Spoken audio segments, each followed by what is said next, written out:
오늘은 저인 구원 담화 19번째 시간으로 본문은 마태복음 4장 1절에서 11절 보겠습니다. 마태복음 4장 1절에서 11절 좀 깁니다만 제가 봉독하겠습니다. 그때 예수께서 성령에게 이끌려 마귀에게 시험을 받으러 강야로 가사 40일을 밤낮으로 금식하신 후에 줄이신지라. 시험하는 자가 예수께 나와서 이르되 네가 만일 하나님의 아들이여든 명하여 이 돌들로 떡덩이가 되게 하라. 예수께서 대답하여 이르시되 기록되었으되 사람이 떡으로만 살 것이 아니요 하나님의 입으로부터 나오는 모든 말씀으로 살 것이라 하였느니라 하시니, 이에 마귀가 예수를 거룩한 성으로 데려다가 성전 꼭대기에 세우고 이르되 내가 만일 하나님의 아들이여든 뛰어내리라. 기록되었으되 그가 너를 위하여 그의 사자들을 명하시리니 그들이 손으로 너를 받들어 발이 돌에 부딪히지 않게 하리로다 하였느니라. 예수께서 이르시되 또 기록되었으되 주 너의 하나님을 시험하지 말라 하였느니라 하시니, 마귀가 또 그를 데리고 지극히 높은 산으로 가서 천하만국과 그 영광을 보여 이르되 만일 내게 엎드려 경배하면 이 모든 것을 내게 주리라. 이에 예수께서 말씀하시되 사탄아 물러가라. 기록되었으되 주 너의 하나님께 경배하고 다만 그를 섬기라 하였느니라. 이에 마귀는 예수를 떠나고 천사들이 나와서 수종되니라. 안타깝게도 많은 신자가 구원을 위해서 예수님이 행하신 일이 십자가 죽음이 전부라고 여기고 자기가 받을 죗값을 대신 받으신 예수님의 공로에만 감사합니다. 그래서 예수님의 대속 죽음의 은혜가 얼마나 고귀한 의미와 가치를 가지는지 제대로 깊이 인식하지 못합니다. 히브리서는 4장 15절에 우리에게 있는 대제사장은 우리의 연약함을 동정하지 못하실 리가 아니요 모든 일에 우리와 똑같이 시험을 받으신 이로되 죄는 없으시니라고 선언합니다. 예수님의 십자가 죽음이 없었으면 구원도 절대 없는 그런 너무나 큰 은혜지만 그게 단순히 일회성 영웅적인 선행으로 그치지 않는다는 뜻입니다. 주님은 십자가에 오르기 전에 실제로 완전한 인간으로서 모든 죄를 완전히 이겨내셨습니다. 또 죄가 없으시려면 인간으로선 불가능하므로 완전한 하나님이셨다는 겁니다. 한마디로 그분은 인간의 죄를 씻음에 하나님께 바칠 수 있는 완전한 제물이었고 또 그래서 완전한 구원이 가능했던 겁니다. 또 완전한 구원이기 때문에 그 구원의 취소도 당연히 없으며 구원 안에 들어있는 신자를 넘어뜨릴 존재도 세상에 전혀 없다는 것입니다. 예수님이 시험을 받아서 죄를 이기신 본문의 과정을 잘 살펴보면 왜 그러한지 알 수 있습니다. 완전한 인간으로서 시험받았고 완전한 하나님으로서 죄가 없으시다는 두 측면 중에서 오늘은 그 첫째 주제만 한번 살펴보도록 하겠습니다. 예수님이 죄로 시험받았다고 해서 무슨 간음, 사기, 강도, 살인 같은 그런 추악한 범죄를 저지르고 싶다는 유혹을 받았다는 뜻은 전혀 아닙니다. 주님은 30살 때까지 장남으로서 목수 아버지 요셉의 일을 도왔고 십자가에 또 달릴 때까지 12 제자들과 동고동락하면서 많은 사람들을 상담 치유했고 천국을 복음을 가르치시느라고 너무 바빠서 그럴 겨를도 전혀 없었습니다. 인간으로서 물론 인생살이에 희로애락은 우리와 똑같이 겪었고 그래서 우리 연약함에 대해서는 충분히 동정해 주실 수 있습니다. 그러나 죄로 시험받았다는 것은 오늘 본문의 강야 사건을 의미하는 겁니다. 마태는 1절에 그때에 예수께서 성령에게 이끌려 마귀에게 시험을 받으러 강야로 가사라고 서두를 시작합니다. 먼저 주님이 시험을 받은 시점에 주목해야 됩니다. 요단강에서 그 앞에 세례 요한에게 세례를 받은 직후입니다. 요한은 그 전에 세례 주기 전에 주님에 대해서 죄인을 해결케 하려고 오셔서 성령과 불로서 세례를 주시는 분이라고 공표했습니다. 그리고 그가 주님께 세례를 주자 마태복음 3장 13절에서 17절에 기록된 대로 하늘이 열리고 성령이 비둘기같이 내려 임했으며 하늘로서 이는 내 사랑하는 아들이요 내 기뻐하는 자라는 음성이 들렸습니다. 성자로서 이위 하나님이신 예수님이 공사역을 시작하자 삼위 하나님이신 성령님이 충만하게 임재해서 함께 동력하기 시작한 겁니다. 그전에는 주님께 성령의 역사가 없었다는 뜻이 아니라 당신께서 성부이신 일위 하나님이 보내신 메시아라고 모든 이에게 알게 해주는 일종의 취임식이었습니다. 그리고 주님은 그 메시아로서 첫 사역을 죄인이 많은 예루살렘 성이 아니라 사람 한 명 없는 강야로 가서 마귀에게 시험을 받으셨습니다. 유대인들은 강야를 사탄이 거주하는 곳으로 여겼습니다. 그래서 레위기 16장의 그 대속죄일의 제사에서 보면은 양 2마리를 택해서 1마리는 죽여서 그 피를 속죄소에 뿌리고 백성들의 죄를 용서받습니다. 나머지 1마리는 산채로 대제사장의 머리에 안수하여서 백성의 모든 죄를 전가한 후에 강야 먼 곳으로 보내버립니다. 죄를 그 궁극적인 기원인 사탄에게 돌려준다는 뜻입니다. 예수님은 지금 백성들의 죄 문제부터 이 사탄과 단판 지은 후에 메시아로서 사역을 본격적으로 시작하겠다는 뜻이었습니다. 예수님은 모세가 시내산에서 하나님께 율법을 받을 때 그랬던 것처럼 40일을 금식하며 십자가 구원에 대해서 하나님께 기도했습니다. 주님이 육신적 정신적으로 최고로 연약해서 이제 생명마저 거의 한계에 이르러서 말하자면 시험에 가장 넘어가기 쉬울 때에 사탄이 나타났습니다. 그럼 바로 곁에서 계속 주님을 지켜보고 있다가 이제는 넘어뜨릴 수 있겠다고 판단한 겁니다. 예수님이 강야로 오실 때부터 사탄은 주님의 정체성을 알아보고 언제 자기를 멸망시키려나 전전긍긍하고 있었을 겁니다. 그러나 계속 구약 성경을 읽으며 묵상하고 금식하면서 기도만 하지 자기를 상대할 생각조차 하지 않으니까 서서히 얕잡아 봤을 것입니다. 영악한 사탄인지라 3절에 가장 먼저 그 허기진 주님에게 네가 만일 하나님의 아들이여든 명하여 이 돌들로 떡덩이가 되게 해보라고 시험했습니다. 사람은 돌을 떡으로 만들지 못하니까 이미 주님을 하나님의 아들로 알고 있다는 증거입니다.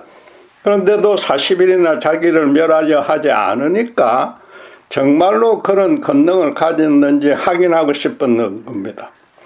떡을 만들지 못하겠다면 자기가 줄 수도 있다는 그런 뜻도 암시한 겁니다. 주님은 사탄이 자기들을 지칭한 하나님의 아들에 대해서는 시인도 부인도 하지 않았습니다. 대신에 4절에 사람이 떡으로만 살 것이 아니요 하나님의 입으로부터 나오는 모든 말씀으로 살 것이라고 하면서 그 시험을 물리칩니다.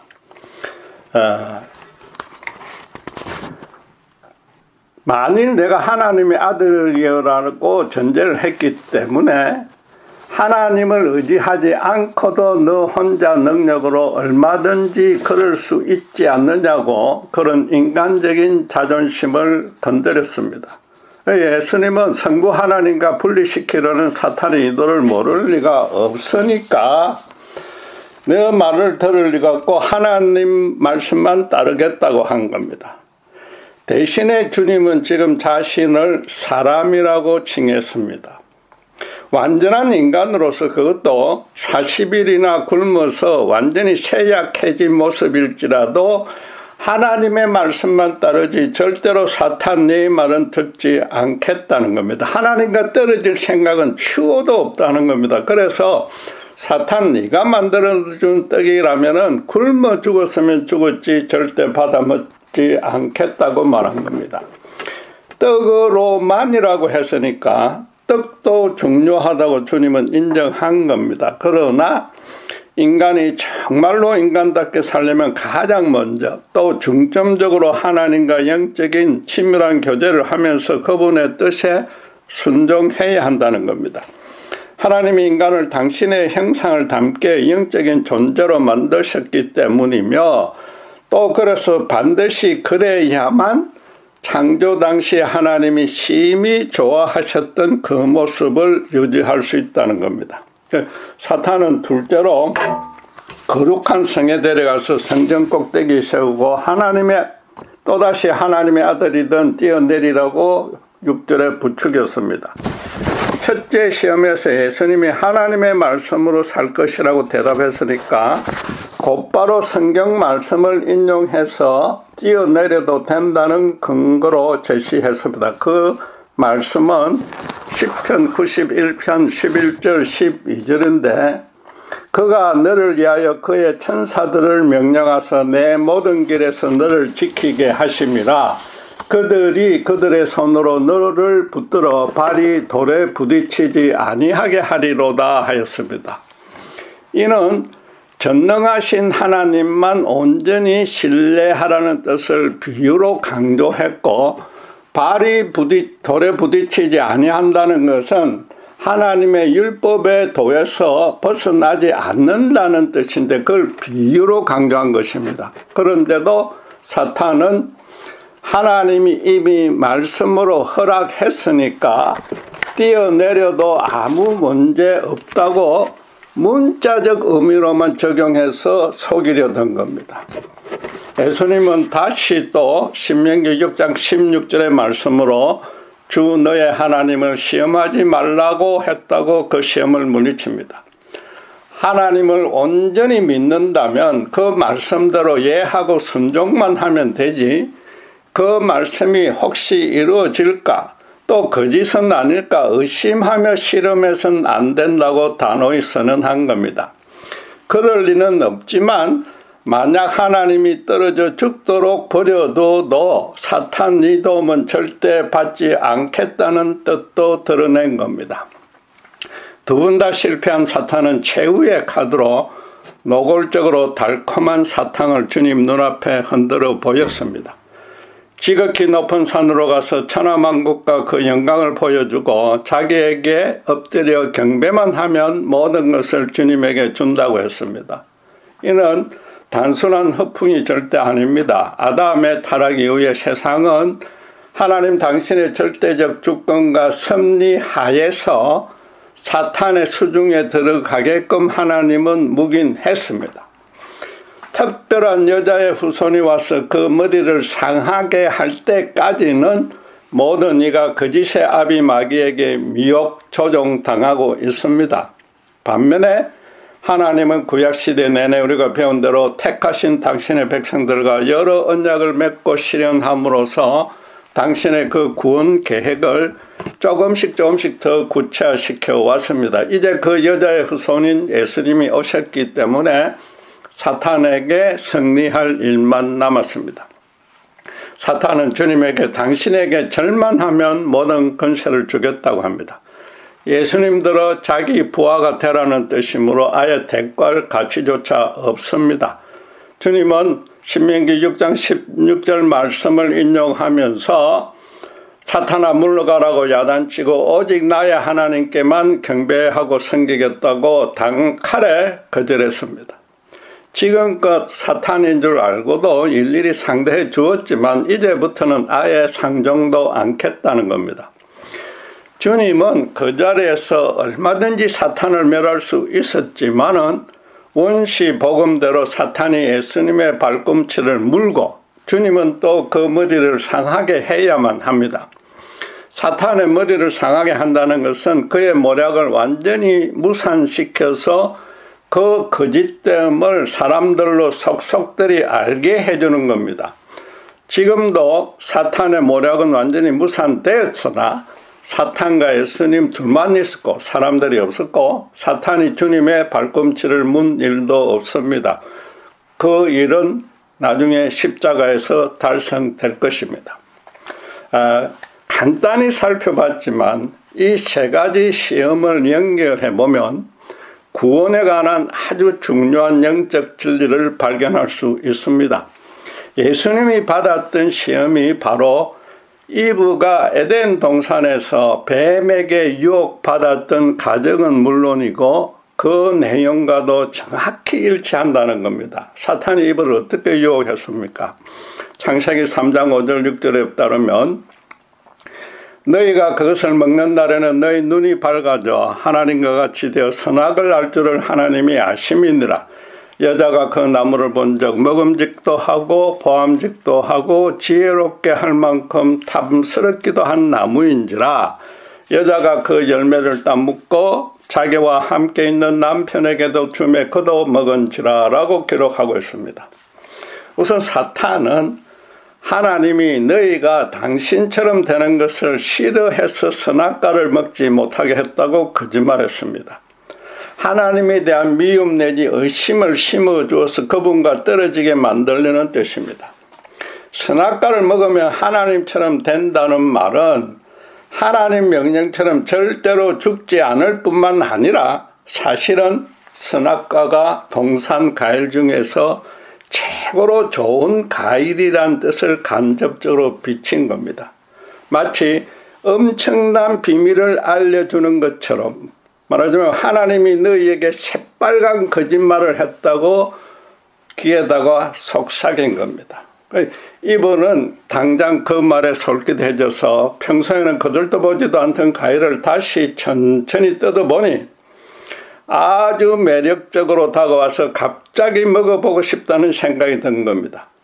그전까지는 너무 보잘것없이 여겨졌는데다가 더 아름답고 풍성한 과일들을 양껏 먹을 수 있었기 때문에 그럴 필요도 없었습니다. 그리고 그동안 어떤 과일을 먹어도 아무 탈도 없었고 에너지만 솟았는데 하나님은 왜 이 맛있어 보이는 과일을 먹으면 죽는다고까지 엄하게 경고했는지 도무지 이해가 안 됐습니다.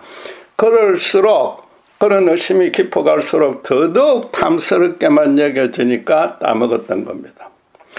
예수님을 지금 시험한 사탄의 세 질문도 이브에게 그랬듯이 근본적으로 하나님과의 관계부터 끊으라는 것이 그 숨겨진 의도였습니다. 그리고 그 세 시험이 이브가 시험에 빠졌던 것과 똑같이 먹음직하고 보암직하고 지혜롭게 만들 것들을 예수님에게 주겠다는 제안이었습니다. 인간으로 오신 예수님의 인간적인 취약점을 파고 들어가서 한번 흔들어 보려 한 겁니다. 가장 먼저 돌들을 떡으로 만들어 보라는 것은 주님이 40일 금식을 하여서 매우 굶주린지라 실제로 돌마저 먹음직하게 보이게 된 상태를 노린 겁니다. 사탄의 말대로 떡으로 만들어서 먹으면 이 죽을 만큼 괴로운 허기를 당장 해결할 수 있습니다. 말하자면 인간이 하나님과의 교제가 끊기면 세상에서 먹음직해 보이는 것들에게 가장 먼저 관심이 쏠린다는 겁니다.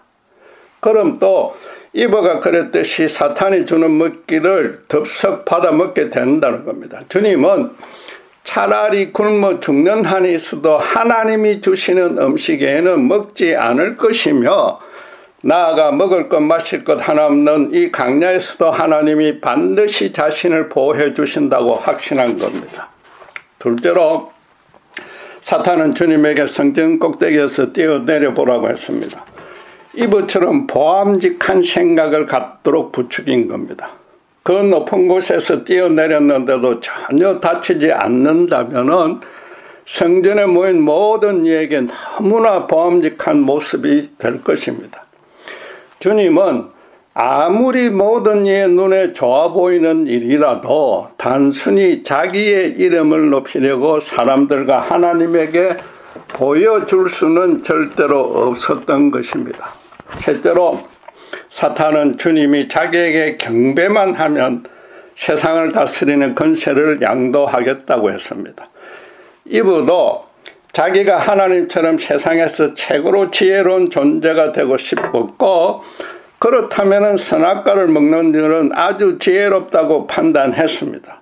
마찬가지로 지금 주님도 자존심을 잠시 접어두고 사탄에게 한 번만 고개 숙이면 천하만국의 영광이 당신의 것이 됩니다. 절 한 번 하지 않고 천하 영광을 잃는 것보다 절 한 번 하고 그것을 얻는 것이 더 지혜롭게 여겨질 수 있습니다. 세상을 당신의 지혜로 다스릴 수 있는 절호의 기회가 지금 주님 눈앞에 놓여 있습니다. 그런데도 주님은 하나님 외에 어떤 다른 이에게도 절대 경배할 수 없다고 단번에 거절했습니다. 하나님은 인간을 당신의 형상대로 닮게 만들어서 이 땅을 정복하고 다스리라는 축복을 주었습니다. 천사도 그런 인간을 섬기라고 만들었습니다. 그래서 이 땅의 모든 영광은 하나님이 인간을 위해서 다 마련해 주었습니다. 인간이 하나님의 품 안에 있으면 따로 얻을 영광이 없다는 겁니다. 인간은 그래서 하나님 외에 어떤 다른 존재에게도 경배해서는 안 되고 또 그럴 필요도 없는 겁니다. 이분은 하나님을 마음속에서 지어버리면서 자기 딴에는 지혜롭게 행한다고 선악과를 먹었으나 결과적으로 사탄에게 경배한 셈입니다. 인간으로서 가장 지혜롭겠다고 행한 일이 하나님 안에서 가장 어리석은 실패가 되었습니다. 하나님만이 절대적이고 완전한 지혜의 원천이므로 인간에게는 그분을 아는 것이 지혜의 시작이 되는 겁니다. 나아가서 그분의 청지기로서 이 땅을 정복하고 다스리려면 당연히 그분의 지혜에만 의지해야 합니다. 사탄은 입어들어 선악과가 먹음직하고 보암직하고 지혜롭게 보이도록 해서 하나님을 거역하게 이끌었던 바로 그 효과를 예수님에게도 기대하고 똑같은 세 가지 시험을 한 겁니다. 첫째 인류의 대표인 아담이나 둘째 인류의 대표인 예수에게 죄를 부추긴 원흉은 동일한 사탄이었고 죄를 범할 대상도 인간이 아니라 하나님이었습니다. 모든 죄의 출발이 이러하므로 인간이 지은 모든 죄는 근본적으로 하나님께 범한 죄가 되는 겁니다. 사탄은 이에게 쉽게 그렇게 통했던 시험으로 예수님마저 넘어뜨려서 계속해서 인간을 자기 노예로 죄에 묶어두려 했으나 무참하게 실패했습니다. 다음 기회를 노리며 떠날 수밖에 없었고 예수님은 천사를 통해 하나님으로부터 필요한 모든 선한 것을 공급받았습니다. 에덴에서 이브가 타락하기 전에 동산의 모든 과일을 임의로 먹었던 상태와 같아졌습니다. 그런데 요한 사도도 인간이 죄를 짓는 과정이 바로 이 세 단계와 같다고 가르칩니다. 요한일서 2장 15절 16절이 그것인데 제가 봉독하겠습니다. 이 세상이나 세상에 있는 것들을 사랑하지 말라. 누구든지 세상을 사랑하면 아버지의 사랑이 그 안에 있지 아니하니 이는 세상에 있는 모든 것이 육신의 정욕과 안목의 정욕과 이생의 자랑이니 다 아버지께로부터 온 것이 아니요 세상으로부터 온 것이라고 말합니다. 세상을 사랑하지 말라고 해서 세상 전부가 사악하니까 완전히 결별하라는 뜻은 아닙니다. 세상 자체가 하나님이 만드셨지 않습니까? 그러니까 아버지의 사랑이 그 안에 있지 아니한 세상과 또 그래서 그런 세상에 있는 것에 대해서 말하는 겁니다.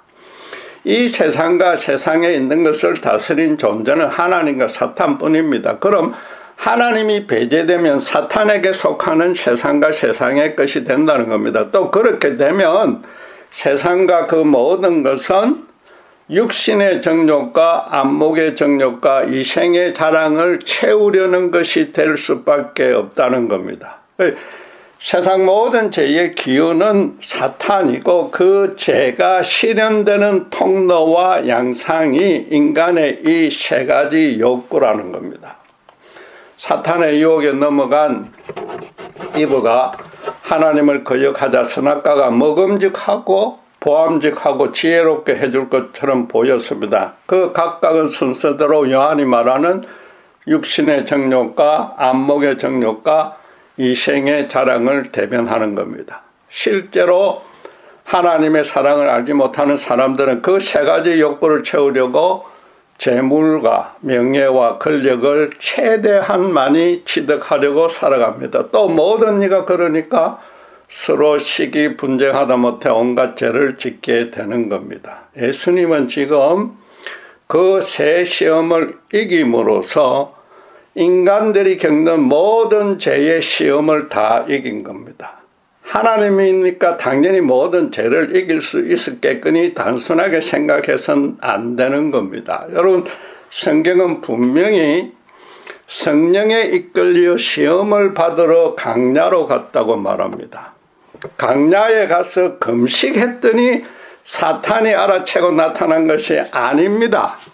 예수님이 사마리아 성에 한 한만한 여인을 구원해주고 또 죽은 지 나흘 되는 나사로를 무덤에서 살려낼 때에 그 정확한 시간과 장소를 당신께서 계획하여 이루셨던 것처럼 사탄이 당신에게 정확하게 이 세 가지 시험을 하도록 당신께서 이끄신 것입니다.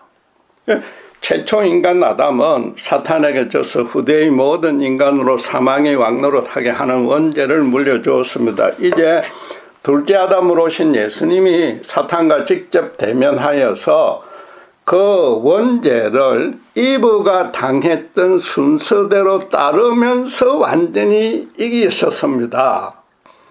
대속죄 이래 백성들의 죄를 머리에 짊어진 양이 강야로 가서 그 죄를 사탄에게 돌려주었듯이 세상 죄를 지고 가는 어린 양으로 오신 예수님이 인간이 짓는 모든 죄를 사탄에게 되돌려 준 겁니다.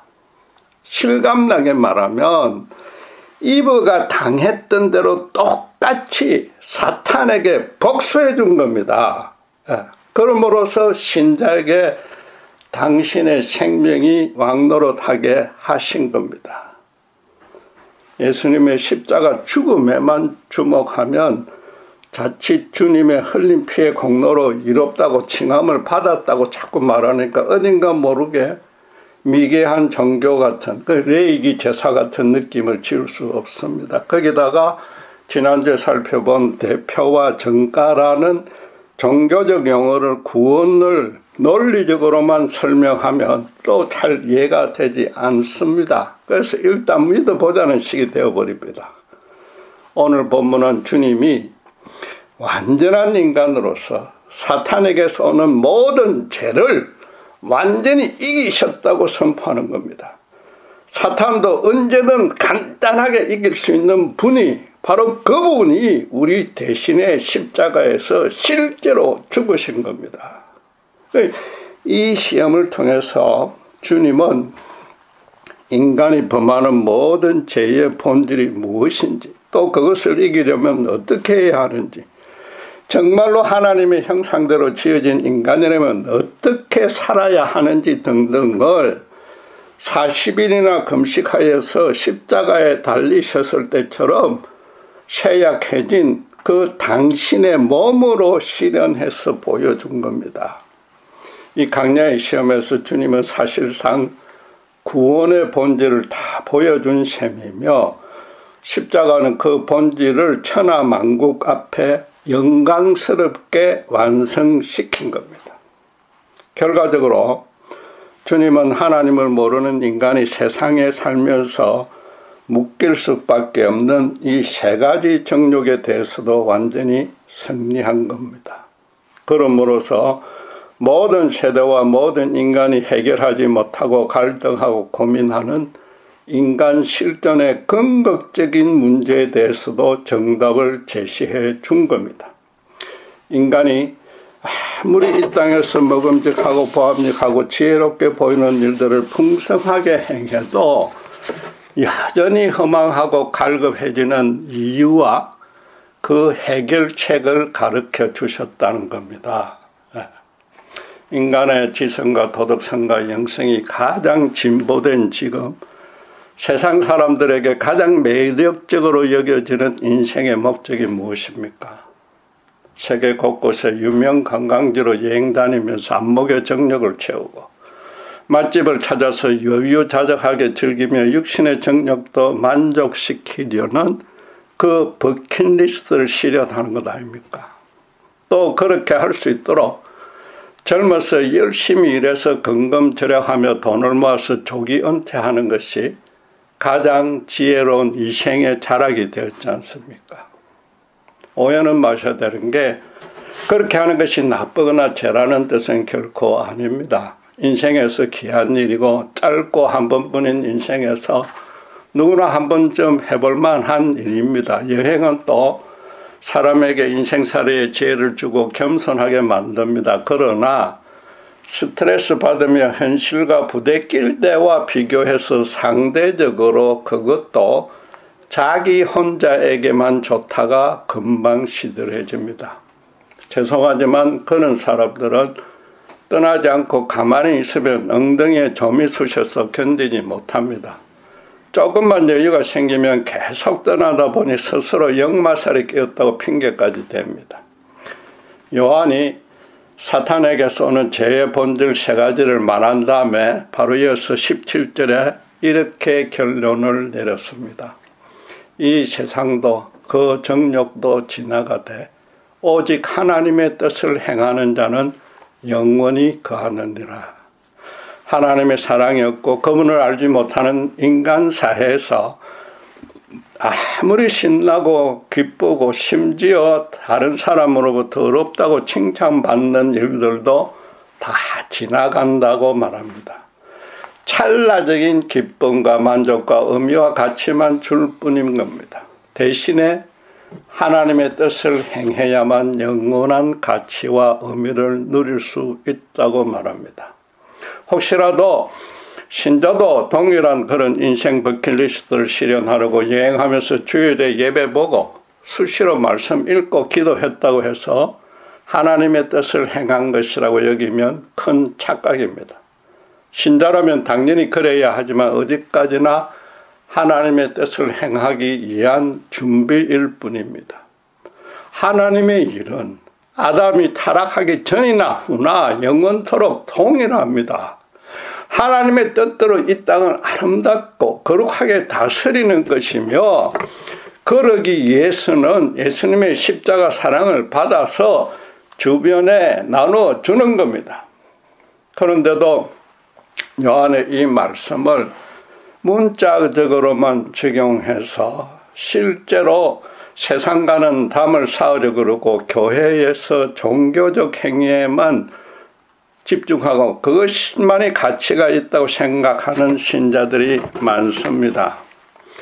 교회 활동은 당연히 너무 귀하지만 그것에만 미달리면 자칫 자기 혼자 그분의 사랑을 독점하려는 겁니다. 물론 교회 안에서도 아직도 복음을 잘 모르는 연약한 성도에게 진리의 말씀과 성령의 기도와 특별히 예수님의 사랑으로 섬겨서 주님처럼 인간 실존의 근본적인 문제를 해결하도록 도와주면 그건 괜찮고 아주 좋은 겁니다. 혹시라도 구원이 취소되어 심판받을까 두려워서 신자로서 가장 기본적인 의무만 다 한다면 그건 하나님이 바라는 것과 거리가 먼 정도가 아니라 아예 반대쪽에 서 있다는 겁니다. 자기가 잘못해서 자기가 벌 받을까만 염려하는 모습은 여전히 자신만의 안위에만 초점이 몰리는 그 원죄의 연장선상에 있기 때문인 겁니다. 기독교의 구원에서 아무리 강조해도 부족하지 않는 사항이 하나 있습니다. 이브가 사탄의 유혹을 받아서 육신의 정욕, 안목의 정욕, 이생의 자랑에 쓰러져서 타락하게 되는 근본 원인이 따로 있다는 겁니다. 흔히들 알고 있듯이 선악과를 따먹고 하나님께 불순종했기 때문이 아닙니다. 그건 결과적인 행동일 뿐이며 그 전에 자기가 사탄처럼 이 땅의 주인이 되려고 하나님과 그분의 자신을 향한 사랑을 자기 마음속에 완전히 배제해버린 겁니다. 선악과를 따먹는 일은 누차 강조한 대로 하나님이 없다면 부부끼리 사이좋게 지낸 도덕적으로 아주 선한 행위였습니다. 그리고 그때는 아직 교회나 예배 같은 종교는 없었고 하나님과 개인적으로 친밀하게 사랑하는 교제뿐이었습니다. 최초 인간이 하나님 그분을 자기들 인생에서 지우자 모든 삶에서 완전한 실패가 왔고 그것이 바로 실질적인 죽음이었던 겁니다. 또 바로 그것이 현재 모든 세상 사람이 겪는 공허와 갈증과 눌림과 묶임과 고통과 분노 등의 근본 원인입니다. 아무리 자기만의 버킷리스트를 넘치도록 달성해도 여전히 허망하다면 그게 바로 실질적인 죽음이 아니고 뭡니까? 다른 모든 사람들이 부러워하는 일을 이뤘는데도 정작 본인에게 완전한 만족이 없으면 그동안 행한 것은 전부 완전 헛사지 않습니까? 역사적으로 인류 최대의 버킷리스트를 달성한 솔로몬 왕이 하나님 없이 해 아래에서 행한 모든 일이 헛되고 헛되며 헛될 뿐이라고 탄식했던 것과 같단 말입니다. 여행을 정말로 많이 해본 한 전문가가 여행의 목적은 출발지로 되돌아오는 것이라고 말했습니다. 여행 자체가 목적이 아니라 평소의 일을 더 열심히 하려고 여행을 간다는 뜻입니다. 마찬가지로 강야 같은 인생길이 너무 고달파서 먹음직하고 보암직하고 지혜로운 일을 통해서 극복을 할 수 있고 그래야 하지만은 반드시 그 출발지인 하나님께로 돌아와야만 되는 겁니다. 그리고 하나님이 맡기신 일을 성실히 수행해야 하는 겁니다. 예수 십자가가 유일한 구원이라는 그 의미가 어쩌면 더 중요한 뜻이 말씀드린 대로 모든 인간이 눌려있는 인간 실존의 근본적인 이 세 가지 문제를 해결할 수 있기 때문인 겁니다.